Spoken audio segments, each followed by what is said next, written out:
हमारे माननीय अतिथियों से निवेदन करूंगी कि दीप प्रज्वलन करके कार्यक्रम का आरंभ करते हैं।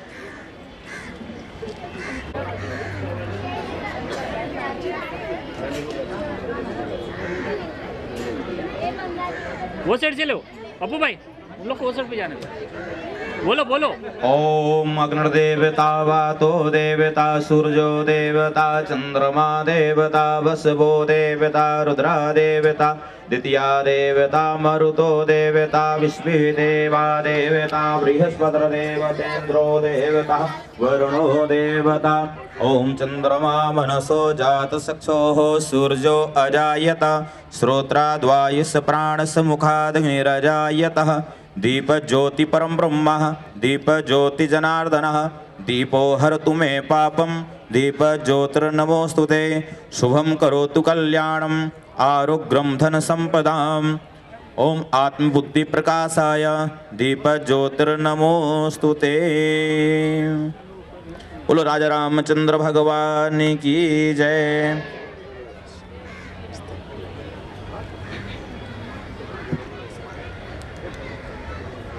अब हमारे संस्कार शाला के बच्चे सामूहिक गीत प्रस्तुत करेंगे। सभी एक बार जोरदार तालियों से बच्चों का स्वागत कीजिए। जय श्री राम।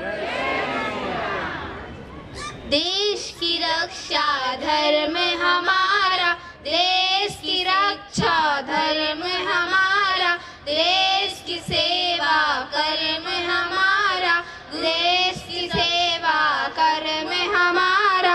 गूंज उठेगा जल थल अंबर, गूंज उठेगा जल थल अंबर, जग में गौरव गान। भारत वर्ष महान, भारत वर्ष महान, भारत वर्ष महान। सीमाएं हम रखे सुरक्षित, सीमाएं हम रखे सुरक्षित, देश रहेगा सदा अखंडित, देश रहेगा सदा अखंडित। इसी के हित में जिए मरेंगे, इसी के हित पे जिए मरेंगे। चलते सीना तान, भारत वर्ष महान, भारत वर्ष महान, भारत वर्ष महान। जन जन में सद्भाव जगाए, जन जन में सद्भाव जगाए, भेदभाव सब दूर भगाए, भेदभाव सब दूर भगाए। एक देश है एक संस्कृति, एक देश है एक संस्कृति, समरस अमृत पान। भारत वर्ष महान, भारत वर्ष महान, भारत वर्ष महान। धर्म शिखर पर ले जाएंगे, धर्म शिखर पर ले जाएंगे, देश का वैभव प्रगटाएंगे, देश का वैभव प्रगटाएंगे।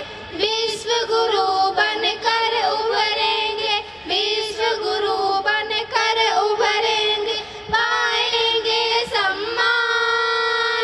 भारत वर्ष महान, भारत वर्ष महान, भारत वर्ष महान। भारत माता की जय। वंदे मातरम, वंदे मातरम। जय श्री राम, जय श्री राम। भारत माता की बहुत ही सुंदर तरीके से प्रस्तुति थी आप सभी का। एक बार फिर से जोरदार तालियां। हमारा भारत सचमुच महान है। अब श्रीनिवास राजा जी को मैं आमंत्रण करती हूँ, जो शिव कल्याण केंद्र के सेक्रेटरी है, वो प्रस्तावना प्रस्तुत करेंगे।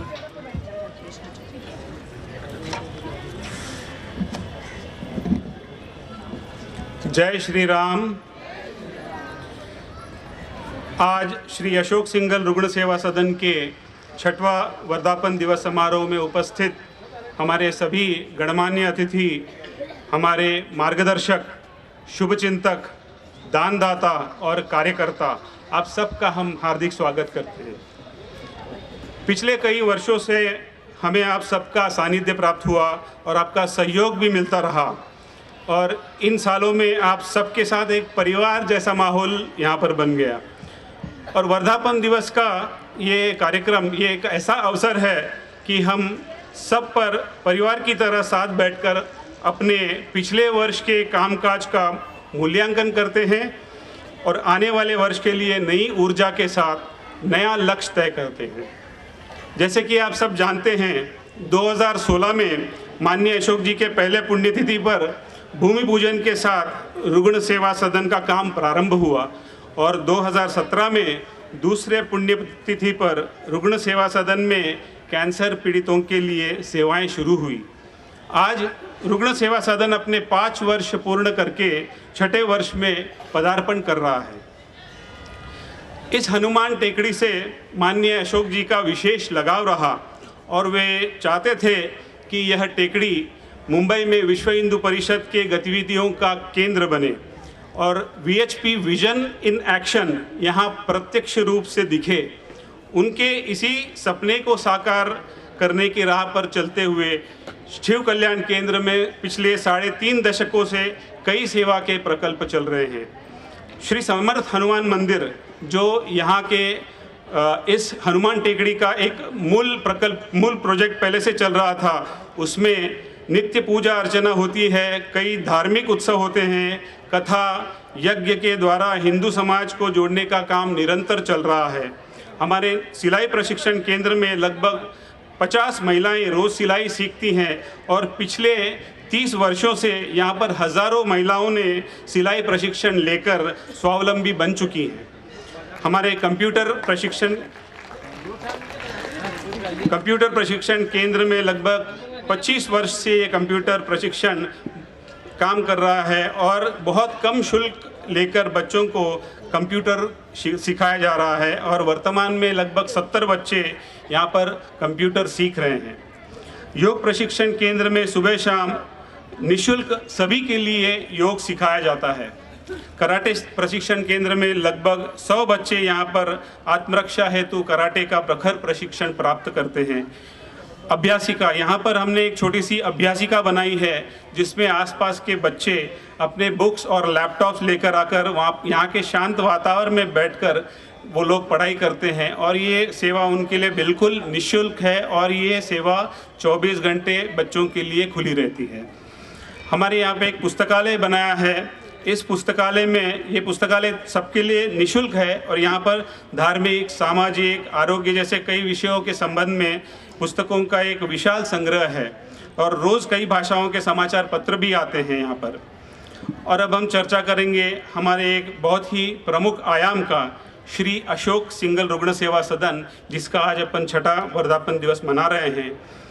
यहाँ हमारा यही प्रयास रहता है कि देश के कोने कोने से जो कैंसर पीड़ित और उनके परिवारजन के लोग यहाँ पर मुंबई में ट्रीटमेंट के लिए आते हैं, उनके लिए एक घर जैसा शांत और पारिवारिक वातावरण उनको मिले यहाँ पर। यही हमारी कोशिश रहती है और यहाँ उनके रहने का और 3 समय भोजन, टाटा हॉस्पिटल आने जाने के लिए एम्बुलेंस की सुविधा के साथ साथ हर रोज़ शाम सत्संग होता है और जिसमें संत महापुरुष हर रोज़ कोई ना कोई आकर उनको प्रवचन देते हैं और भजन कीर्तन का कार्यक्रम भी यहाँ पर होता है। सप्ताह में एक दिन हमारे मातृशक्ति की टीम द्वारा उनके लिए अलग अलग खेल खिलाए जाते हैं। यहाँ पर हमारी एक साइको ऑन्कोलॉजिस्ट की टीम उनको विशेष रूप से कैंसर के वजह से पेशेंट्स और उनके परिवार के लोगों को जो मानसिक तनाव होता है, इस तनाव से कैसे जूझे, इस तनाव से कैसे उभरे, इसके लिए उनकी मदद करते हैं। और ये सारी सेवाएं हमने 10 पेशेंट्स से शुरू किया और आज लगभग 100 पेशेंट और हर पेशेंट के साथ 2 परिवार के लोग यहाँ पर रह सके, ऐसी व्यवस्था हमने करी है। यहाँ इतनी बड़ी जगह का रखरखाव ये बहुत ही मुश्किल काम है, आप सब जानते हैं। लेकिन यहाँ के जो वॉलंटियर जो पेशेंट्स के साथ यहाँ के उनके परिवार के लोग जो आते हैं वो वॉलंटरीली स्वेच्छा से यहाँ पे रखरखाव में हमारा हाथ बटाते हैं। वो लोग यहाँ के स्वच्छता हो, यहाँ का व्यवस्थापन हो, इसमें हम लोगों को बहुत सहयोग करते हैं। और हर रोज़ शाम वो लोग स्वेच्छा से 2 घंटे ये सब लोग मिलकर यहाँ पर काम करते हैं। और ये लोग एक परिवार की तरह यहाँ रहते हैं, एक दूसरे का मदद करते हैं। और ये लोग हर त्योहार सुख दुख भूलकर एक परिवार की तरह मिलजुल कर यहाँ पर मनाते हैं।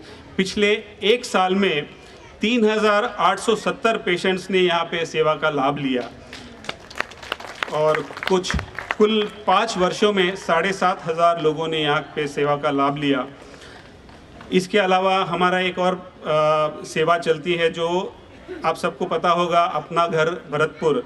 यहाँ पे इनके जो सूरत और पुणे का आश्रम है, यहाँ पे मुंबई में कहीं भी हमको फ़ोन आता है कि यहाँ पे कोई ऐसे व्यक्ति है जिनका कोई नहीं है और बहुत ही बुरी अवस्था में है, जिनके शरीर गल चुका है, उसका आगे पीछे कोई नहीं है, तो हमारे यहाँ से एम्बुलेंस जाकर उनको वहाँ से निकाल कर पुलिस की कार्रवाई पूरी करके उनको सूरत या पुणे आश्रम, जो अपना घर का आश्रम है, वहाँ पर हम छोड़ कर आते हैं उनको।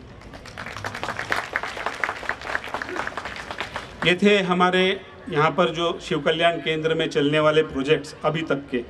पिछले वर्ष हमने कुछ नई जिम्मेदारियाँ भी ली, कुछ नए प्रोजेक्ट्स भी शुरू किए हैं, जिनमें से हमने संस्कार शालाएँ स्लम एरियाज़ में शुरू करी, जो 16 अलग अलग लोकेशंस में आसपास के स्लम एरियाज़ में शुरू करी, जहाँ पे लगभग कुल मिलाकर 250 बच्चे यहाँ पर पढ़ रहे हैं। इस संस्कार शाला में हर दिन 2 घंटे का उनको अभ्यास लेते हैं। जो वहाँ के लोकल जो महिला है उन्हीं को हमने ट्रेनिंग देकर, एक छोटा सा मानधन देकर टीचर के रूप में वहाँ पे अपॉइंट किया। और उनका हर दिन की दिनचर्या ऐसी रहती है कि आधा घंटा वो लोग संस्कार सिखाते हैं बच्चों को और 1.5 घंटे उनको स्कूल का अभ्यास कराते हैं। और इन सारे टीचर्स को हम लोग हर मंथली यहाँ पर ट्रेनिंग देते हैं और उनका प्रोग्रेस का, बच्चों का एनालाइज भी करते हैं, प्रोग्रेस कैसे होता है इसमें। इसके अलावा भारत रत्न बाबा साहेब अम्बेडकर चल चिकित्सा सेवा, ये हमने अगेन ये स्लम एरियाज़ में 12 अलग अलग जगहों पर ये चल चिकित्सा सेवा हमने शुरू करी। इस सेवा का मुख्य उद्देश्य है कि लोगों तक प्राथमिक चिकित्सा एक बहुत ही छोटे से शुल्क में, मतलब एक 10 रुपये के शुल्क में कंसल्टेशन और 3 दिन की दवाइयाँ उनको मुफ्त दी जाती है। और आज इस सेवा को शुरू करके लगभग 24 हफ्ते हो चुके हैं और लगभग हमने 35,000 पेशेंट्स को हमने सेवाएं दी है। पिछले वर्ष हमने एक और उपक्रम शुरू किया, जो है छत्रपति शिवाजी महाराज डायलिसिस सेंटर, जो हमने 9 डायलिसिस मशीन्स के साथ शुरू किया। हर रोज़ वहाँ पर 24 डायलिसिस होते हैं और 25 दिन के काम में ऐसे 600 डायलिसिस लगभग ये 1 महीने में हम लोग पेशेंट्स तक दे रहे हैं। और आज वहाँ पर 40 डायलिसिस के मरीज़ जो बहुत ही गरीब परिस्थिति से आते हैं, लोअर इकोनॉमिक इनकम ग्रुप से आते हैं, उनके लिए हमने ये डायलिसिस की सेवा शुरू करी है। ये तो हुए प्रोजेक्ट्स। इसके अलावा शिव कल्याण केंद्र में पिछले 1 साल में कई सारे एक्टिविटीज़, गतिविधियां हुई, जो जिसमें मुख्य रूप से हम यहाँ पे चर्चा करेंगे। हमने नवरात्रि में एक प्रयोग किया कि यहाँ पर पूरे हिंदू समाज की संस्कृति, कश्मीर से लेकर कन्याकुमारी तक नवरात्रि हर प्रांत में मनाई जाती है। उसके पीछे की भाव एक ही होती है कि माता जी की पूजा करना, परंतु ये पूजा लोग किस तरह से करते हैं, कि उनके पीछे कल्चर कैसा है। हर एक प्रांत का अपना अपना कल्चर अलग होता है। तो इसी हिंदू समाज की पूरी कल्चर को एक स्टेज पर दिखाने का ये प्रयास हमने किया। जैसे शुरुआत पहले दिन राजस्थान का घूमर डांस हमने देखा, महाराष्ट्र का भोंडला देखा, वेस्ट बंगाल और उड़ीसा से दुर्गा पूजा हुई, असम से बिहू का हमने यहाँ पे प्रदर्शन देखा, उत्तर प्रदेश की देवी पचरा, कर्नाटक से जो बहनें और भाई आए थे उन्होंने भरतनाट्यम और वहाँ के लोक नृत्य यहाँ पे दर्शाए, तेलुगु के बतुकम्मा का कार्यक्रम यहाँ पे हुआ, तमिलनाडु का कुम्मी डांस यहाँ पे देखा और पंजाब का भांगड़ा यहाँ पर हम सब ने आनंद लिया। और फिर इस नवरात्रि के 9 दिन के उत्सव का समापन दशहरा के दिन रावण दहन के साथ और हमारी महिला टीम और कराटे टीम ने यहाँ पर प्रात्यक्षिक करके यहाँ पर उस कार्यक्रम का समापन हुआ। और विशेष रूप से राजस्थान से जो बच्चियाँ आई थी उन्होंने तलवारबाजी का प्रदर्शन यहाँ पर किया। इसके अलावा वनवासी कथाकार द्वारा 9 दिन का राम कथा का कार्यक्रम हुआ जो संपन्न हुआ हनुमान जयंती पर। उस दिन हनुमान जयंती पर हमने भंडारा किया, हवन हुआ और विशाल शोभा यात्रा निकाली। उसी तरह मकर संक्रांत पर हमने समरसता यज्ञ किया जिसमें 150 जोड़ों ने इस समरसता यज्ञ में भाग लिया। ये 150 जोड़े अलग अलग मतपंथ संप्रदाय से लोग थे, उन्होंने सब ने मिलकर मकर संक्रांति पर यहाँ पर ये यज्ञ किया। दीपावली में रायगढ़ ज़िले में हमने वनवासी क्षेत्र में लगभग 21,000 परिवारों में दीपावली का फराल वितरण का कार्यक्रम किया। हमारे यहाँ से हमारे कार्यकर्ता गए, विश्व हिंदू परिषद के कार्यकर्ता गए, उन्होंने सब ने वहाँ के वनवासी लोग ऐसे लोग हैं जिन्होंने अपने जीवन में कभी दीपावली मनाई नहीं थी, दीपावली क्या होती है उनको पता नहीं, तो यहाँ से लोग ने जाकर वहाँ उनके साथ दीपावली मनाई। इसी तरह समय समय पर वहाँ पर वनवासी क्षेत्र में कंबल बांटना और उनको कपड़े बांटना, ऐसे 3,000 परिवारों में हमने कंबल और कपड़े बांटे। 15 अगस्त के दिन हमारे जो संस्कार शाला के बच्चे थे, 250 संस्कार शाला के बच्चे, उन्होंने सांस्कृतिक कार्यक्रम किए यहाँ पर। और उसके बाद उन बच्चों को हमारे दानदाता द्वारा स्कूल के बैग्स का वितरण हुआ, चटाई का वितरण हुआ और उनको जो पढ़ाई करने के लिए जो वस्तुओं की ज़रूरत होती है ऐसा उनको सब वस्तुएं यहाँ पे हमारे दानदाताओं ने उनको वितरण किया। एक प्रमुख कार्यक्रम और भव्य कार्यक्रम यहाँ पे हुआ तिरुपति बालाजी वेंकटेश्वर कल्याणम, जो यहाँ के आसपास के स्थानिक तेलुगु लोग जो हमारे प्रकल्प के साथ जुड़े हुए हैं, ऐसे लोगों ने प्रत्यक्ष रूप से हमको ऐसा लगा कि तिरुपति बालाजी का पूजा यहाँ पर हुआ। उस दिन लगभग 2,000 लोगों ने उस पूजा में भाग लिया और उस तिरुपति बालाजी के प्रसाद का आस्वाद लिया। ये हुई आज तक हमने पिछले साल जो कार्यक्रम और गतिविधियाँ यहाँ पर की। उसके अलावा अभी हम आने वाले समय में कुछ नए लक्ष्य जो हम लेकर चल रहे हैं, यहाँ पर जो समर्थ हनुमान मंदिर है इसका जीर्णोद्धार करना है। ये हनुमान मंदिर काफ़ी समय से हमने इसमें जीर्णोद्धार करने की सोची है, तो इस साल हनुमान जी की कृपा से ये शायद संपन्न हो जाएगा। उसके अलावा अशोक सिंघल रुग्ण सेवा सदन का जो कैपेसिटी एक्सपेंशन करना है, आज 100 पेशेंट्स यहाँ पर रहते हैं, इस कैपेसिटी को लगभग विस्तार करके 150 पेशेंट्स के लिए और कैसे हम जगह बनाएं, इस पे हम विचार करेंगे।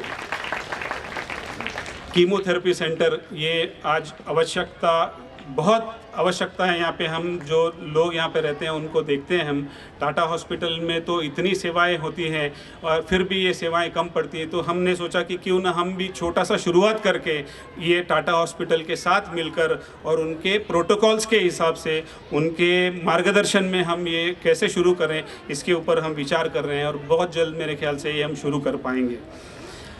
25,000 लॉकेट और भगवान की प्रतिमाएं हम वनवासी क्षेत्र, रायगढ़ के वनवासी क्षेत्र में बांटना चाहते हैं और वहाँ के 10 गाँवों में मंदिर का निर्माण करेंगे, क्योंकि वहाँ पे पूजा वगैरह होती नहीं है। तो अगर हमने उनके लिए नहीं सोचा तो आपको पता है क्या होता है। इसीलिए 10 गाँव में एटलीस्ट हम लोग एक मंदिर का निर्माण करके वहाँ पर एक धार्मिक वातावरण बनाने का काम हम शुरू करने वाले हैं ये अगले आने वाले समय में। ये सारे काम हम अकेले तो कर नहीं सकते, इसमें आप सबका सहयोग आज तक बहुत बखूबी से मिल रहा है और आशा करते हैं कि आने वाले समय में भी आप सबका स्नेह और आप सबका सहयोग हमें प्राप्त होता रहेगा। बहुत बहुत धन्यवाद। एक सूचना देनी है इसके पहले कि यहाँ पर विश्व हिंदू परिषद द्वारा जो गोरक्षा अभियान के अंतर्गत गौशाला के हमारे प्रोडक्ट्स हैं, यहाँ पे हमने एक उसकी स्टॉल लगाई है। तो जो आयुर्वेदिक प्रोडक्ट्स है जो अपने केशव सृष्टि में बनती हैं, वो भी आप जाते जाते देखते जाइए। और हितचिंतक अभियान जो विश्व हिंदू परिषद द्वारा हर 3 साल में चलाया जाता है, वो अभियान भी चल रहा है। तो आज उसका आखिरी दिन है। आप सबसे निवेदन है कि आप इस हितचिंतक अभियान में सहभागी होकर विश्व हिंदू परिषद के हितचिंतक बने। धन्यवाद।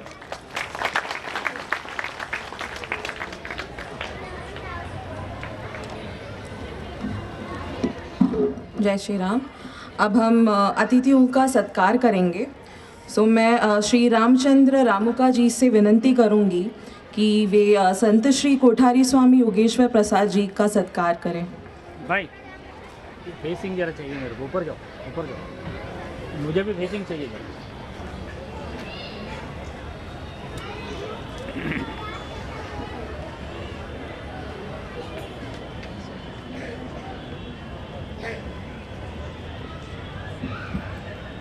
अरे कैमरामैन पप्पू भाई, अरे बोल दो इधर। संत श्री कोठारी स्वामी योगेश्वर प्रसाद जी स्वामी नारायण मंदिर घाटकोपर अरे ईस्ट पप्पू भाई, मैंने कुछ रखा ना यार। पप्पू भाई बोल दो। डैड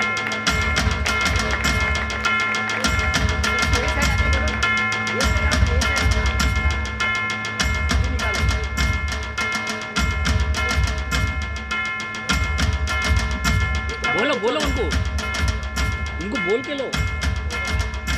आज के मुख्य अतिथि श्री भरत जी डाबोलकर। उनका जन्म 31 दिसंबर 1969। आपका निवास चेंबूर में है। आप पेशे से एक अभिनेता, निर्देशक और लेखक हैं। मुख्य रूप से आप विज्ञापन जगत से संबंध रखते हैं। आपने अमूल के प्रमोशन में मुख्य भूमिका निभाई। आपने 29 नाटक लिखे और उनका निर्देशन भी किया। 2001 में 1-2 का 4 इस फिल्म से हिंदी फिल्म उद्योग जगत में पदार्पण किया। तत्पश्चात कॉर्पोरेट, वीर और एक्सपोज जैसे कई हिंदी फिल्म में काम किया। गॉड ओनली नोज इस फिल्म के साथ आपने निर्देशन जीवन का प्रारंभ किया। इस फिल्म के लेखक भी आप ही थे। आपने कई विदेशी फिल्मों का में भी काम किया है। अब मैं श्री दिनेश टहलियानी जी से निवेदन करूंगी वे श्री भरत दाभोलकर जी का सत्कार करें।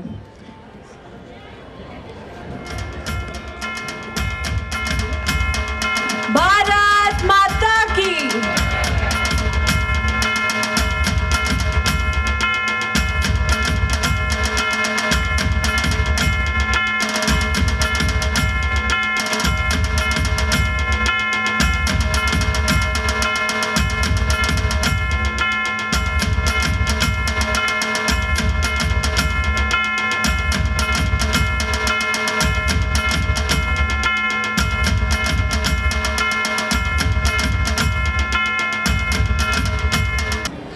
आज के विशेष अतिथि श्री चंदू परब जी। आप सोशल वर्क में मास्टर्स किए हैं। 30 वर्षों से टाटा मेमोरियल हॉस्पिटल में मेडिकल सोशल वर्कर रहे हैं और पिछले 4 वर्षों से मेडिकल सोशल सर्विसेज डिपार्टमेंट के इंचार्ज हैं। मैं श्री रामचंद्र रामुका जी से विनंती करूंगी वे श्री चंदू परब जी का सत्कार करें।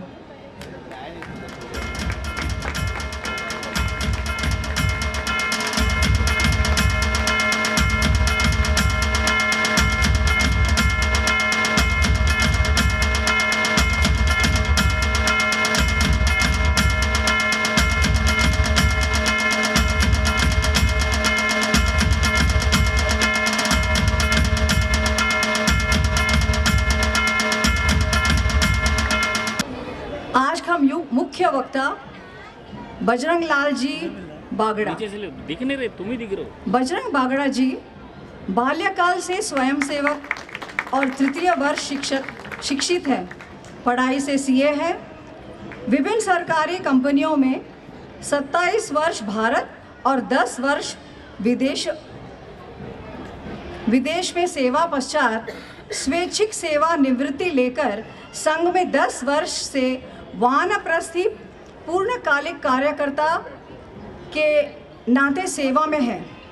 8 वर्ष विश्व हिंदू परिषद के केंद्रीय मंत्री के नाते एकल विद्यालय के अध्यक्ष का दायित्व निभाया। पिछले 2 वर्ष से परिषद के केंद्रीय संयुक्त महामंत्री के दायित्व में हैं। जयपुर क्षेत्र के पालक हैं।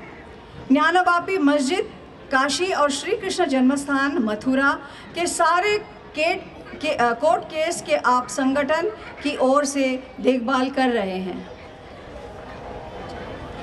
मैं श्री दिनेश वलियानी जी से निवेदन करूंगी कि वे हमारे मुख्य वक्ता का सत्कार करें।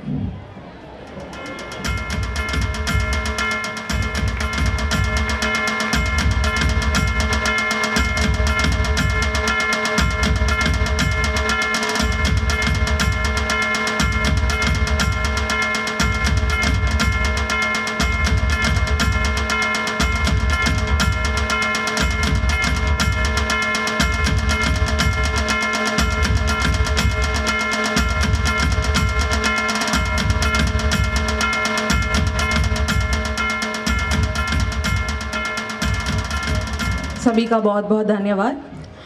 अभी मैं श्री रामचंद्र रामुका जी से निवेदन करूंगी कि वे विश्व हिंदू परिषद के दिनदर्शिका का विमोचन करेंगे। रामुका जी पहले हमें हमारे जो विश्व हिंदू परिषद के कैलेंडर हैं उनके बारे में बोलेंगे।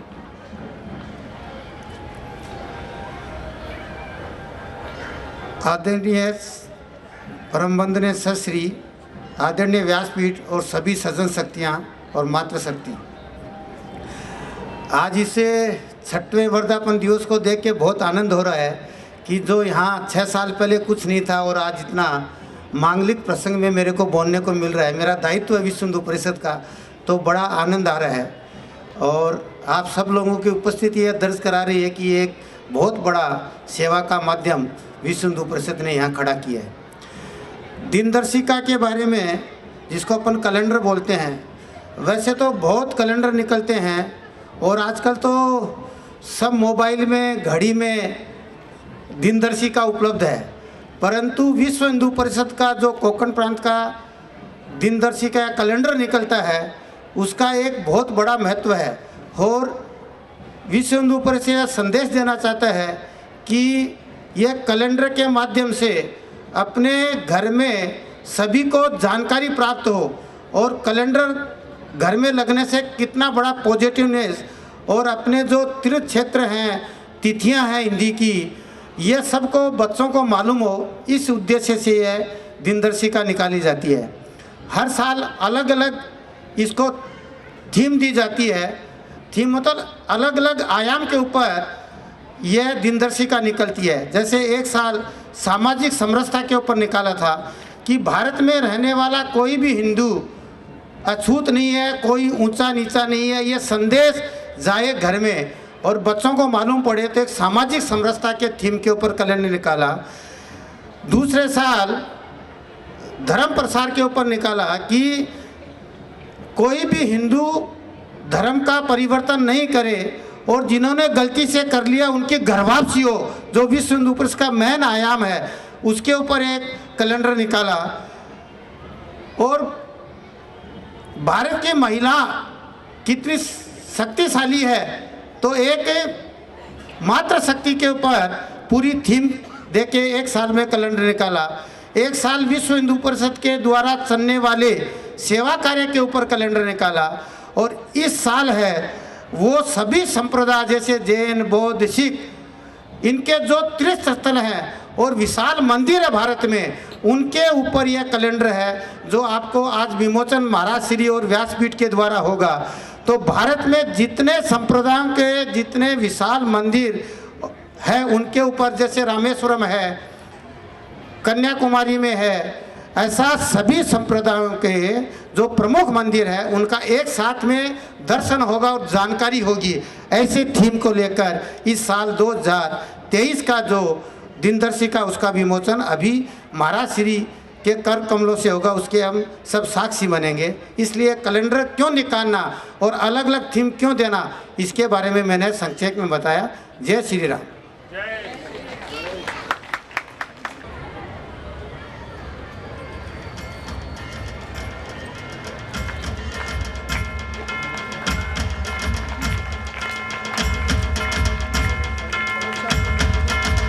जोरदार तालियां।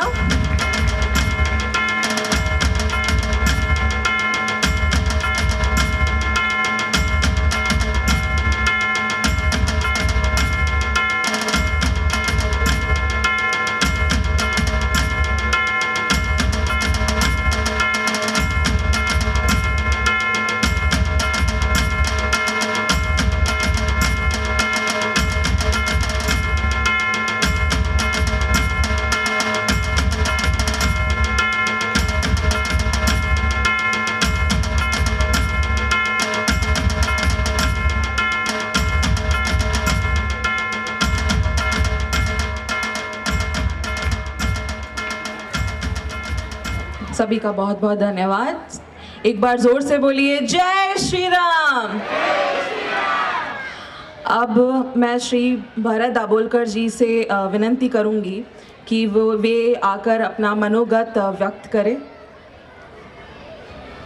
Sir please come.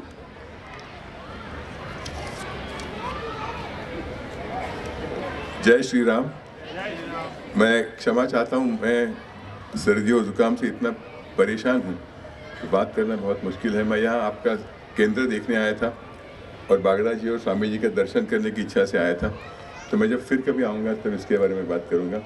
जय श्री राम। आपका बहुत बहुत धन्यवाद, आप यहाँ पर आए, हमारे लिए टाइम निकाले। आपकी तबीयत खराब थी फिर भी। अभी हम श्री चंदू परब जी से विनंती करेंगे कि वे अपना मनोगत व्यक्त करें यहाँ आकर। Please come.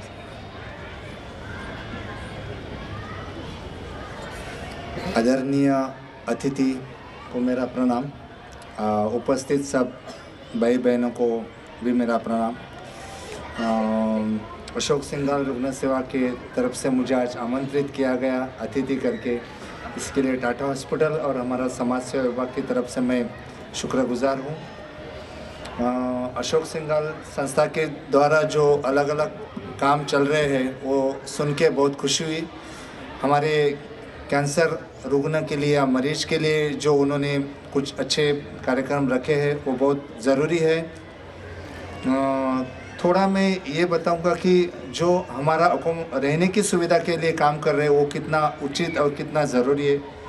क्योंकि क्या होता है, पेशेंट जब टाटा अस्पताल में आता है तो हमारे पास मेरे डिपार्टमेंट में रोज़ अराउंड 350 से 400 लोग आते हैं अलग अलग काम के लिए। उसमें 50% जो उसमें रहते हैं उनको फाइनेंस यानी आर्थिक मदद की ज़रूरत होती है, गाइडेंस की ज़रूरत होती है। बाकी सब जो है कुछ रहने के लिए सुविधा चाहिए, कुछ समस्या होती है, कोई अकेले पेशेंट्स आते हैं, कोई साथ में नहीं आते। बहुत सारे समस्या होती है कि जो हम कल्पना भी नहीं कर सकते कि हमने वो लाइव नहीं देखा है, हम जो रोज़ देखते हैं। तो वो अलग अलग हम देखो, हर एक पेशेंट का 100% हम तो क्या बोलते हैं सेटिस्फेक्शन समाधान नहीं कर सकते, लेकिन उनकी ज़रूरतें क्या है वो जान के जितना हो सके उतना मदद की हम कोशिश करते। तो हम पैसे दे रहे हैं, अलग अलग स्कीम से दे रहे हैं, हमारे हॉस्पिटल फंड में से दे रहे हैं, हमारे CSR फंड में से दे रहे हैं, हमारे ट्रस्ट जो अलग अलग है वो मदद करते हैं। हमारे डॉक्टर्स अच्छी तरीके से जो इंटरनेशनल लेवल के प्रोटोकॉल्स होते हैं वो सब हम देते हैं। ये सब देते के बावजूद भी हमें और दो चीज़ की बहुत बड़ी ज़रूरत होती है। एक पेशेंट की रहने की अच्छी सुविधा और पेशेंट का जो डाइट हम खाना बोलते हैं उसकी सुविधा। पेशेंट क्या सोचता है मालूम है कि हम कैसे भी रहेंगे, कैसे भी खाएंगे, लेकिन हम इलाज करेंगे। इसके लिए वो क्या करता है कि हमें अस्पताल के नज़दीक में रहना चाहिए, इसके लिए वो फुटपाथ का सहारा लेता है। हमारे पास हमारा गेस्ट हाउस है जहाँ 150 बेड की कैपेसिटी है, वहाँ फ्री बेड भी है। कुछ संस्था के जरिए हम और फ्री बेड भी देते हैं और वो हम ट्रीटमेंट चलने तक देते हैं। नाना पालकर जैसे, अशोक सिंघाल जैसे संस्था है जो हमको रहने की सुविधा हमारे पेशेंट्स को देती है। और बहुत सारे कम से कम 15-20 संस्था हमारे साथ जुड़े हुए जो रहने की सुविधा देती है।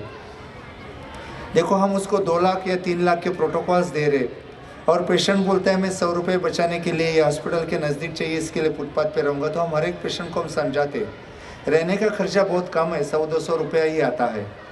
हर एक धर्मशाला में हर एक जगह रेशंस दिया जाता है, लेकिन हम 100 रुपया बचाने के लिए अगर फुटपाथ पर, क्योंकि देखो पेशेंट गांव से आ रहे हैं, उसको कहाँ भी एडजस्ट होने की ये उसको एडजस्ट होना आता है तो वो सोचता है मैं इधर ही रहूँगा।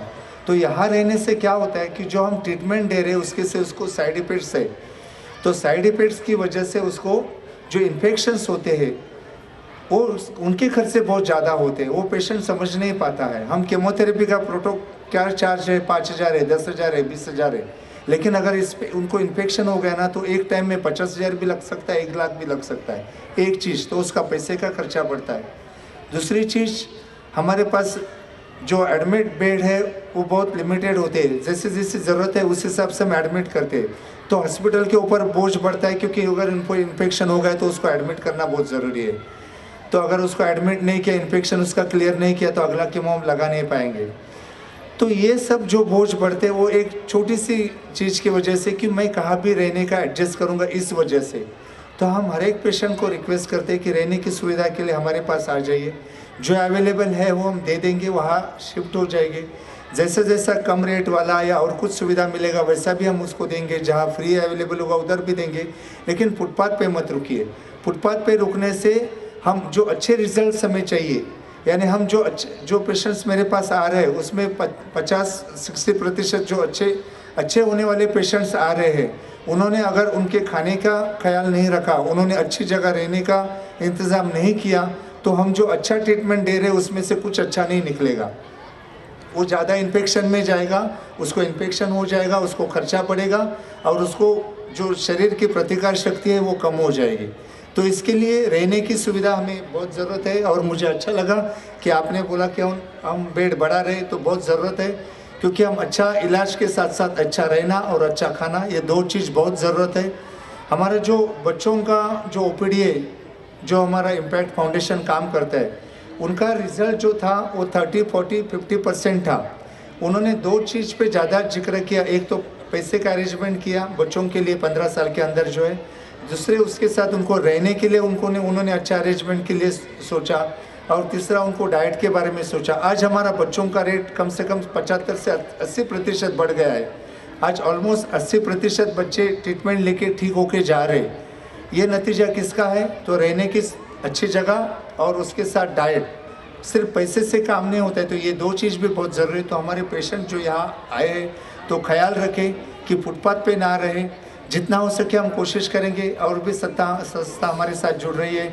हमारा जो नया अकोमोडेशन सेंटर हमारे जो चालू होने वाला है उसके लिए भी हमारा काम चल रहा है, तो वो भी अगर होता है तो और भी रहने की जगह बढ़ेगी। जो हपकिन में हमें जगह मिली है उधर हम पेशेंट के रहने का इंतज़ाम हमारा हॉस्पिटल कर रहा है, तो शायद 1 साल के बाद वो भी हो जाएगा। तो ये सबसे चीज़ ध्यान में रखिए कि रहने का सुविधा थोड़ा सा पैसा गए तो भी कोई बात नहीं है, लेकिन अच्छी जगह जाइए, फुटपाथ पे मत रुकिए। इतने मेरी रिक्वेस्ट है, और आपके उपक्रम के लिए मेरी शुभकामना है। बहुत बहुत शुक्रिया। बहुत बहुत धन्यवाद। मैं अभी हमारे मेडिकल टीम से अनीता कदम, जो कि हमारी स्टाफ नर्स हैं, उन्हें स्टेज पर बुलाना चाहूँगी। एक बार ज़ोरदार तालियाँ, वो हमारे लिए व्यक्त गीत प्रस्तुत करेंगे। हेलो, जय श्री राम। सेवा है यज्ञ कुंड समिधा सम हम जले, ध्येय महासागर में सरित रूप हम मिले। सेवा है यज्ञ कुंड समिधा सम हम जले, ध्येय महासागर में सरित रूप हम मिले। लोक योग क्षेम ही राष्ट्र अभयगान है, सेवारत व्यक्ति व्यक्ति कार्य का ही प्राण है। सेवा है यज्ञ कुंड समिधा सम हम जले, ध्येय महासागर में सरित रूप हम मिले। सेवा है यज्ञ कुंड समिधा सम हम जले। उच्च नीच भेद भूले एक हम सभी रहे, सहज बंधु भाव हो राग द्वेष ना रहे। उच्च नीच भेद भूले एक हम सभी रहे, सहज बंधु भाव हो राग द्वेष ना रहे।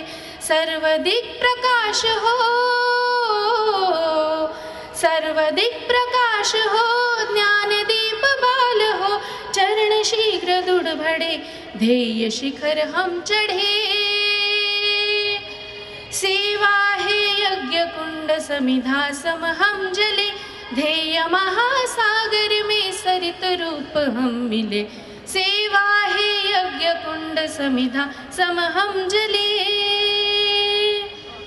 मुस्कुराते खिल उठे मुकुल पात पात में, लहर लहर सम उठे हर प्रघात घात में।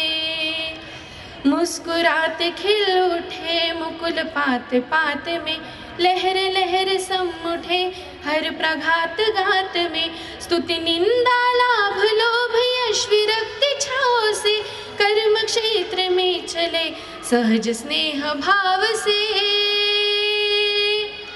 सेवा है यज्ञ कुंड समिधा सम हम जले, ध्येय महासागर में सरित रूप हम मिले। सेवा है यज्ञ कुंड समिधा सम हम जले। दीनहीन सेवा ही परमेष्टि अर्चना, केवल उपदेश नहीं कर्म रूप साधना। दीनहीन सेवा ही परमेष्टि अर्चना, केवल उपदेश नहीं कर्म रूप साधना। मन वाचा कर्म से, मन वाचा कर्म से सदैव एक रूप हो। शिव सुंदर नव समाज विश्व विघ्न हम गढ़े। सेवा है यज्ञ कुंड समिधा सम हम जले, ध्येय महासागर में सरित रूप हम मिले। सेवा है यज्ञ कुंड समिधा सम हम जले। धन्यवाद।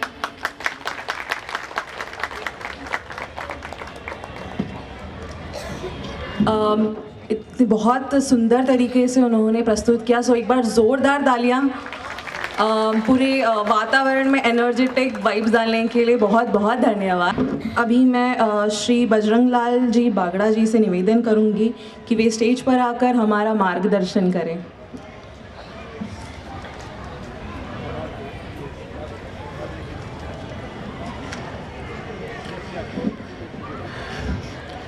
जय श्री राम। प्रभु राम जी का मंदिर तो बनाना है, लेकिन जयकारा तो हम कम से कम इतनी जोर से लगाएं कि टेकरी के नीचे तक तो आवाज़ पहुँचे। ये तो सभा मंडप में ही गूंज के रह गई। जय श्री राम। देखिए, पिछले वर्ष आपने प्रभु राम के मंदिर के निमित्त संकल्प के लिए जो हमने संग्रह के लिए जो आपके घर घर पहुँचे, जिस प्रकार का उत्साह आपने दिखाया उसको बनाए रखिए, और जब जब आवश्यकता पड़े उसको समाज में अपने उत्साह को प्रदर्शित भी करना उतना ही जरूरी है।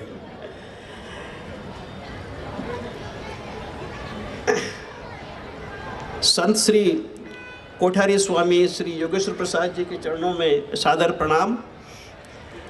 और संत श्री कोठारी स्वामी सिर्फ घाटकोपर के ही कोठारी स्वामी नहीं है। अभी मैं बातचीत कर रहा था, पता चला कि आपके जिम्मे रामेश्वरम में भी एक मंदिर निर्माण का आपने दायित्व लिया है, और रामेश्वरम और घाटकोपर दोनों के बीच में आप कम्यूट करते रहते हैं। बात हम कर रहे थे राष्ट्रीय एकता की। हमारे बच्चों ने जो ये प्रस्तुति दी उसमें जो राष्ट्र के एकात्म भाव का दर्शन हुआ उस पर हम बात कर रहे थे। तो स्वामी जी ने बताया कि वो रामेश्वरम में भी एक मंदिर के निर्माण में उनके पास में उसका दायित्व है। तो घाटकोपर से रामेश्वरम जो आजकल चल रहा है ना, काशी से तमिल, उसी प्रकार से बम्बई से तमिल, वो भी स्वामी जी के जिम्मे है।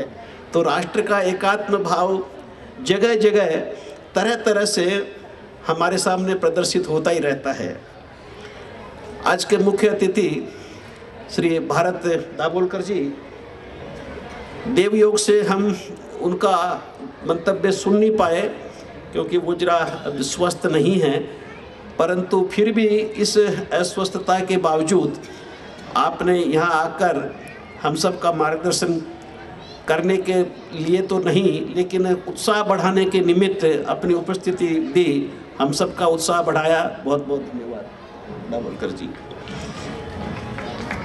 श्री चंदू परब जी टाटा मेमोरियल से आप हैं, और हम सब ने उनका टाटा मेमोरियल किस प्रकार से निर्धन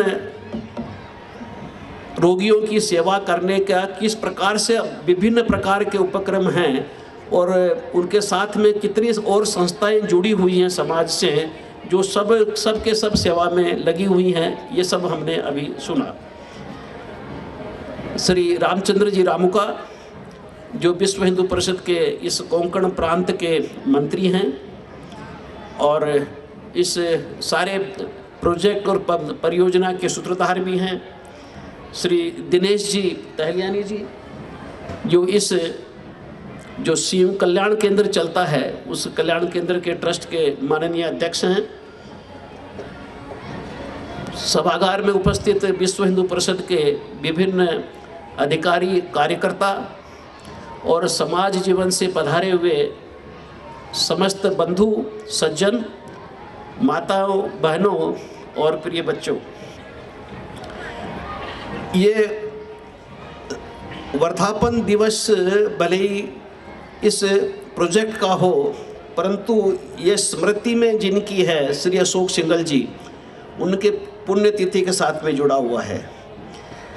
माननीय अशोक सिंघल जी वैसे तो किसी परिचय के मोहताज हैं ही नहीं।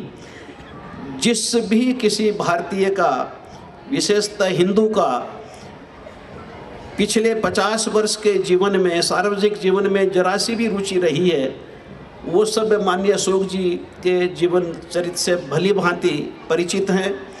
उनकी कर्म भूमि संघ और विश्व हिंदू परिषद के बाद में एक तरह से श्री राम जन्मभूमि के मुक्ति में और श्री राम जी के मंदिर के निर्माण में एक एकाकार सी हो गई थी। और जब उनका देवलोकगमन हुआ तो पूरे भारत से, कुछ विदेश से भी कितने संत पधारे और उन्होंने माननीय अशोक जी को संतों का संत कहा कि वो भगवान नहीं पहनते परंतु वो संतों के संत हैं, जिन्होंने लगभग 1000 वर्ष बाद यानी आदि शंकराचार्य जी के बाद पूरी संत शक्ति को एक सूत्र में पिरोया। पूरे भारत की संत शक्ति को माननीय अशोक जी ने एक सूत्र में पिरोया और एक लक्ष्य के निमित्त पिरोया, और उस लक्ष्य की तरफ वो संतों के आशीर्वाद में, संतों के समर्थन से, उनकी छत्र छाया में आगे बढ़े। और परिणाम हम सब के सामने है कि प्रभु श्री राम का मंदिर अयोध्या में बड़ी धूमधाम से निर्माणाधीन है, और लगभग 15-16 महीने बाद में हम सबको वो सुयोग अवसर मिलेगा जब हम प्रभु राम लला के उनके मूल स्थान पर हम दर्शन का लाभ प्राप्त कर पाएंगे। ये माननीय अशोक सिंघल जी का पूरे भारत को, पूरे हिंदू विश्व के हिंदू समाज को प्रभु श्री राम के जन्मस्थली के मुक्ति का एक बड़ा उपहार उन्होंने दिया, और इसके लिए भी वो हमेशा जाने जाते रहेंगे। हनुमान टेकरी का ये जो सेवा केंद्र है, इस प्रकार के अनेकों सेवा केंद्र, अनेकों पूरे भारतवर्ष में सभी राज्यों में उनकी प्रेरणा से शुरू हुए और चल रहे हैं। ये एक तरह से हमारे सामने वानगी यानी सैंपल के तौर पर है कि किस प्रकार से समाज की आवश्यकता के अनुसार जिस जिस प्रकार की ज़रूरत हो उसके हिसाब से उसी प्रकार के केंद्र सेवा के निमित्त पूरे भारत में शुरू होना, ये माननीय अशोक जी ने हम सबको एक दिशा भी दी, हमको आगे का रास्ता भी दिखाया। और चूँकि समाज की आवश्यकताएं हमेशा एक सी नहीं रहती, समय समय पर बदलती रहती हैं। किसी ज़माने में कुआं खुदवाना बहुत बड़ा पुण्य काम माना जाता था, प्याऊ लगाना बड़ा काम माना जाता था, लेकिन आज कुएं या प्याऊ की संदर्भशीलता कम हो गई है, लेकिन अनेक प्रकार के सेवा के काम की ज़रूरत है। तो जैसी ज़रूरत हो उसके हिसाब से सेवा के लिए सन्निध रहना, ये माननीय अशोक जी के मार्गदर्शन में हम सब कार्यकर्ताओं ने सीखा। ये केंद्र में मेरा 6 महीने पहले आना हुआ, आने का सौभाग्य मिला, और उस समय मैंने पूरे परिसर में मैंने काफ़ी समय दिया, देखा, और मैं बहुत ही प्रभावित हुआ। संघ के और विश्व हिंदू परिषद के और अन्य हमारी जो आनुषंगिक संस्थाएं हैं उन सब के सेवा प्रकल्प बहुत चलते हैं। आपको आश्चर्य तो हो सकता है और लेकिन होना नहीं चाहिए कि लगभग 1.5 लाख से अधिक सेवा कार्य हमारे परिवार की तरफ से चलते हैं।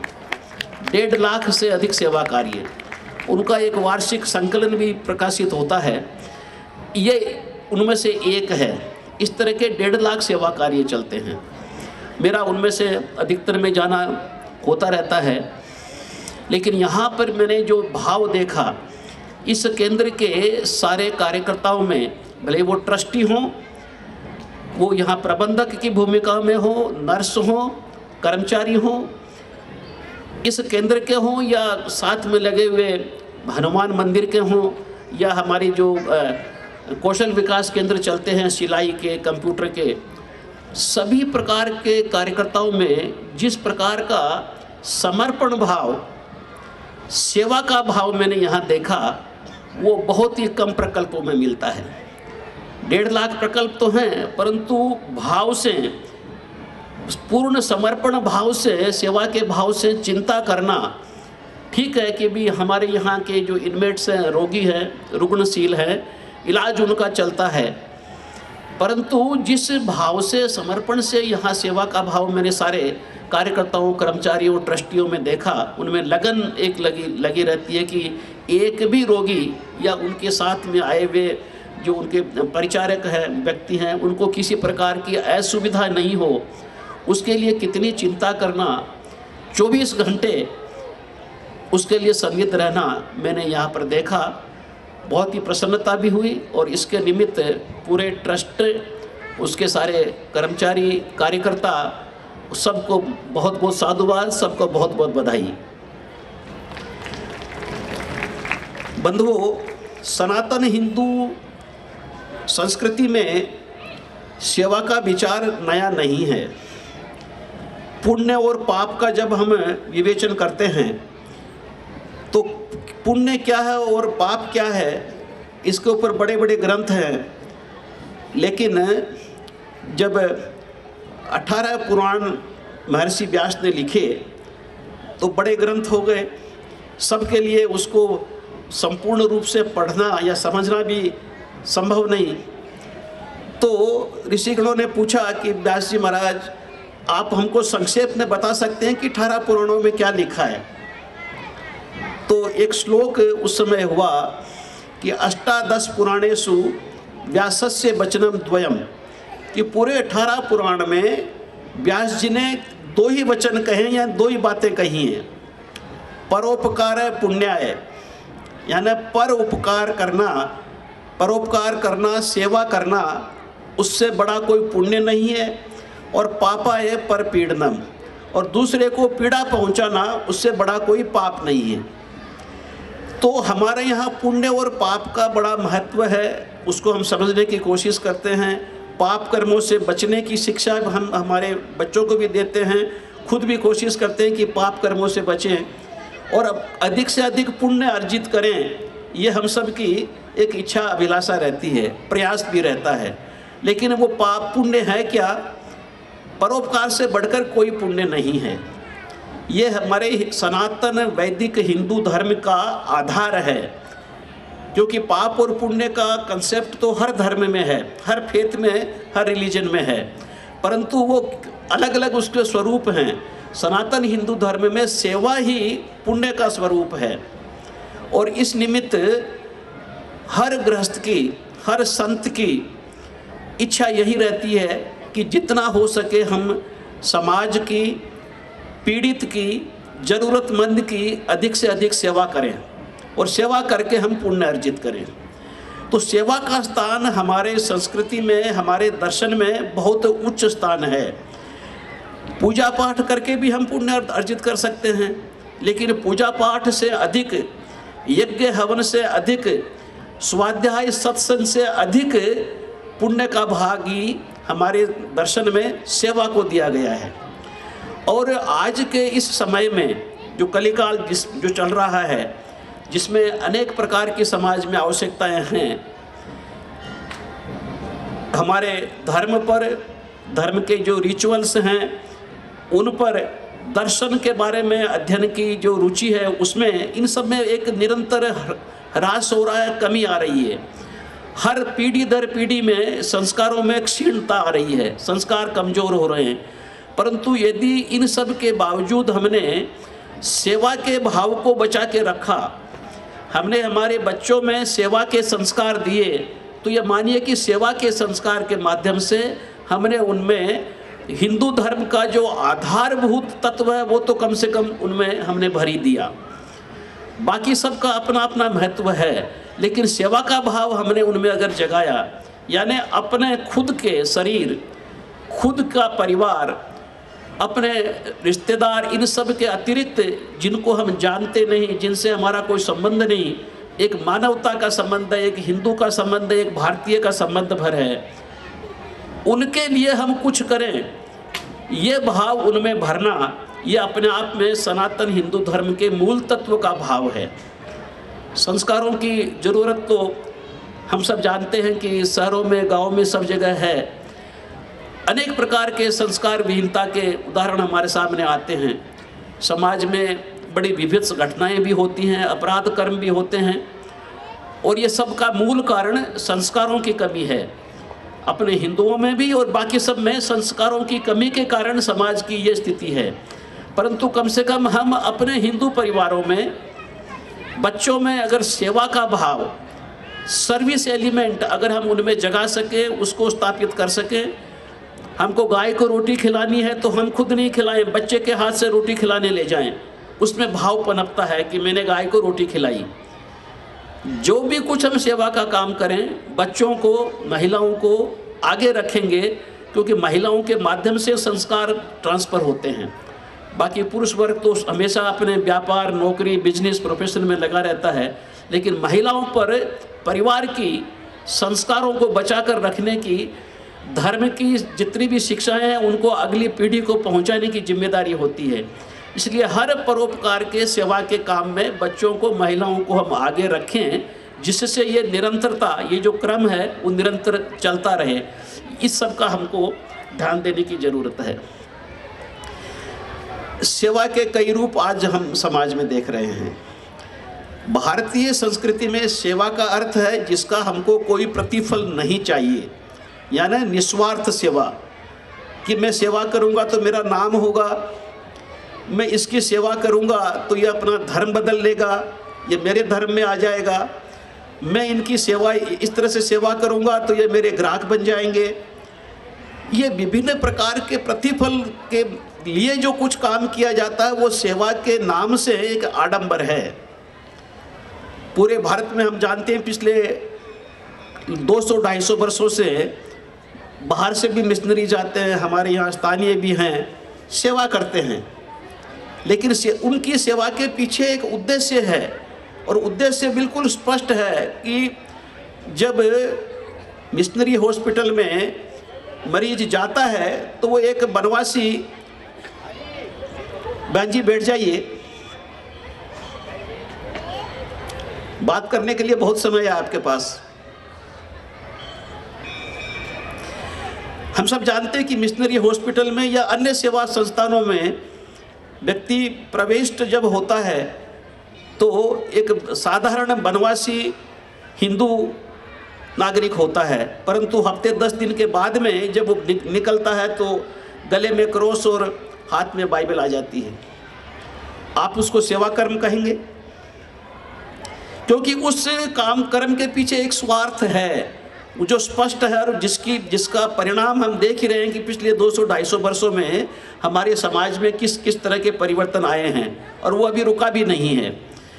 परंतु हम उसको सेवा ही नहीं कहते, क्योंकि जब हमारे अपने ही समाज के कई बंदों से बातचीत होती है, जब ये विषय आता है तो वो कहते हैं कि भी जो सेवा का भाव मिशनरीज में है वो सेवा भाव हिंदू कार्यकर्ता में क्यों नहीं है। यानी मिशनरीज की सेवा मानते हैं वो, लेकिन सेवा के पीछे के स्वार्थ को भी समझते हैं, लेकिन फिर भी वो सेवा कार्य की गिनती में आ जाता है। एक विडंबना है समाज की।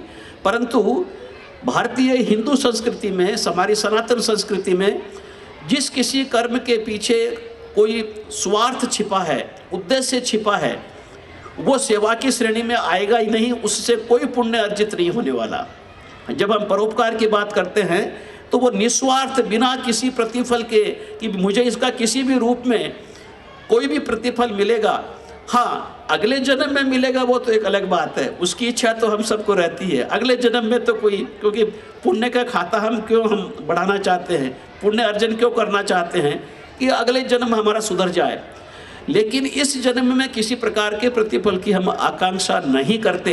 ये है सनातन सेवा का प्रारूप। और इसलिए हम पूरे समाज में सेवा में हम सब लोग लगे हैं, कार्यकर्ता भी लगे हैं, दानदाता भी लगे हैं, कोई अपना समय भी देता है, कोई धन देता है, कोई विभिन्न प्रकार के साधन देता है, और इन सब का अपना अपना महत्व है। लेकिन मेरा निवेदन है कि इस सेवा को अगर आपको पुण्य में कन्वर्ट करना है और पुण्य के अपने बैलेंस बढ़ाना है तो प्रतिफल की आशा नहीं रखें। तो प्रतिफल की आशा अगर हो गई तो फिर ये तो एक लेन देन वाली बात हो जाती है कि मैंने कुछ दिया आज नहीं तो 10 वर्ष बाद में और किसी न किसी रूप में मुझे वापस मिलेगा, फिर वो लेन देन, फिर वो सेवा नहीं रहती। यहाँ के केंद्र में मैंने देखा कि कार्यकर्ता भी सब उसी भाव से, सेवा भाव से, शुद्ध सेवा भाव से बिना प्रतिफल के करते हैं। और इनके यहाँ पर जो समय देने वाले, धन देने वाले बंधु भी हैं, सहयोगी हैं, वो सारे सहयोगी भी लगभग उसी भाव से करते हैं। मैंने लगभग इसलिए कहा कि सबसे तो मेरा परिचय हुआ नहीं, इसलिए कहना मुश्किल है, लेकिन जिनसे मेरा परिचय हुआ सब शुद्ध निस्वार्थ भाव से सहयोग कर रहे हैं विभिन्न प्रकार से। और ये एक बहुत बड़ी बात है, क्योंकि सेवा अनेक जगह होती है लेकिन सब जगह कुछ न कुछ स्वार्थ रहता है। यहाँ के केंद्र के सहयोगी में, कार्यकर्ताओं में मैंने ये भाव नहीं देखा, और इसलिए ये एक शुद्ध रूप से सेवा का केंद्र है। और जैसे अभी हमने सुना, अपने ट्रस्ट के सेक्रेटरी जी ने बताया कि इनकी जो योजनाएं हैं कि अभी तक जिस स्तर पर हम सेवाएं दे रहे हैं उसके साथ साथ में चूँकि आवश्यकता बढ़ रही है, परब साहब ने भी बताया कि आवश्यकता बहुत ज़्यादा है, रोगियों की संख्या बढ़ रही है, बम्बई में आने वालों की संख्या बढ़ रही है, उस आवश्यकता को देखते हुए यहाँ पर इस स्केल को, संख्या को, क्षमता को बढ़ाने की आवश्यकता है। और ट्रस्टी इस विषय पर पहले से विचार कर रहे हैं। उन्होंने 100 अभी हैं और 150 और उसमें जोड़ने की बात कही है, यानी लगभग 100 से 250 हो जाएंगे। ये एक बहुत बड़ा अच्छा शुभ विचार है, ईश्वरीय काम है, इसलिए ईश्वर का आशीर्वाद इस प्रकार के शुभ कामों में निश्चित रूप से रहेगा ही रहेगा। इसलिए मेरा आप सबसे और समाज के जो विभिन्न वर्गों के कार्यकर्ता, नागरिक बंधु बहनें यहाँ बैठी हैं, विराजमान हैं, सबसे मेरा निवेदन है, आह्वान है कि इस प्रकार के शुद्ध निस्वार्थ सेवा के कामों में जिसकी समाज को अत्यंत आवश्यकता है, पूर्ण रूप से सहयोग करें, समय का सहयोग करें, धन का सहयोग करें, विचार का सहयोग करें, और नहीं हो तो कम से कम कभी कभी साल में 2-4 बार आकर के केंद्र के दर्शन करके यहाँ के कार्यकर्ताओं का उत्साह बढ़ाएं, वो भी एक बहुत बड़ा सहयोग होगा। क्योंकि इस प्रकार के सेवा कार्यों की अभी हिंदू समाज को, भारतीय समाज को अतीव आवश्यकता है, और इन सब में हम सबको अपना अपना योगदान देना ही देना है। अभी जैसे बहन ने बताया ना कि सेवा है यज्ञ, समिधा सम हम जने, तो ये एक बड़ा यज्ञ है, हिंदू समाज का एक यज्ञ है। जितने भी प्रकार के सेवा काम हैं उस यज्ञ में हम भी अपनी अपनी आहुति दें, इसमें हम पीछे नहीं रहें, यही मेरा आप सबसे निवेदन है। बहुत बहुत धन्यवाद। जय सिया राम।